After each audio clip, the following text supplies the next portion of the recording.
uso demasiado de celulares e redes sociais podem causar transtornos sociais e emocionais e tem sido um grande dilema na vida de adultos em todo o mundo. Na reportagem a seguir de Caio Machado, você irá entender como a dependência ao aparelho pode trazer problemas, como tentar estabelecer pausas e quando procurar tratamento psicológico em casos extremos. Confira. Um estudo da Universidade de Toronto, realizado em 2023 em 195 países com mais de 50 mil participantes com idades entre 18 a 90 anos, aponta que algumas pessoas estão usando os smartphones para tentar evitar emoções negativas. Especialista em terapia comportamental dialética, a psicóloga Andréa de Castro explica que as emoções são como alarmes que sinalizam quando algo está certo ou errado. Suponhamos que uma pessoa que não tem habilidade para lidar com essas emoções muito intensas, né?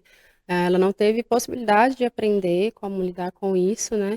Ela começa a buscar meios, né, e formas que aparentemente são efetivas para ela de lidar, né? Então, por exemplo, né, eu senti uma tristeza muito intensa, não sei como regular, por N fatores, né, por questão de história de vida, nunca alguém chegou até mim e me ensinou, né, porque isso também é ensinado, né, Hã, por fatores de, por exemplo, sempre foi muito difícil, porque eu sempre tive uma vulnerabilidade em sentir de forma mais intensa, eu começo a procurar meios de lidar, né. E quando eu encontro, por exemplo, o uso de uma rede social, do smartphone, né, eu tô sentindo uma tristeza muito intensa, eu abro lá, né, vou para o TikTok, né, e toda vez que eu faço isso, eu sinto um alívio emocional, que era algo que eu procurava, né, eu vou aprendendo que aquilo ali me gera um alívio, né. Então fazer isso, recorrente, né, vai ensinando que é uma busca de alívio que aparentemente funciona. A psicóloga pontua que o dilema dessa situação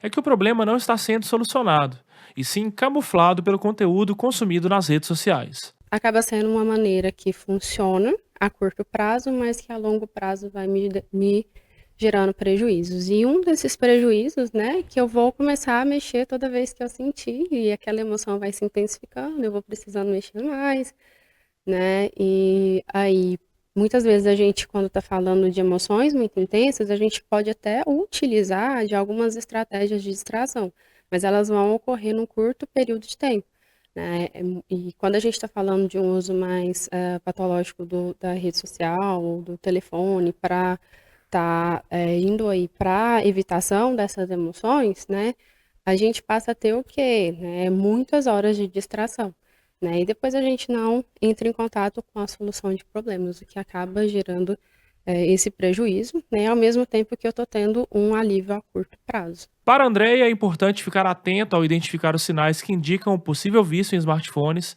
para que haja procura de tratamento psicológico. Então a gente pode observar algumas coisas como, por exemplo, um desejo muito intenso pelo uso, né, então, um desejo muito impulsivo, né, no sentido de eu sinto aquela vontade e instantes depois eu já estou utilizando, né, uma falta de controle, né, no sentido de eu estou ali, vou mexendo e perco o controle, a noção de tempo, quanto tempo eu estou ali.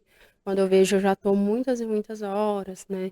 A gente pode pensar no sentido também da abstinência, né, quando eu fico sem usar o telefone, por exemplo, né, eu começo a perceber que eu fico mais estressada, né, eu começo a perceber uma irritabilidade maior, né, uma dificuldade de ficar longos períodos de tempo sem, né, sem mexer, sem conferir, sem acessar, né.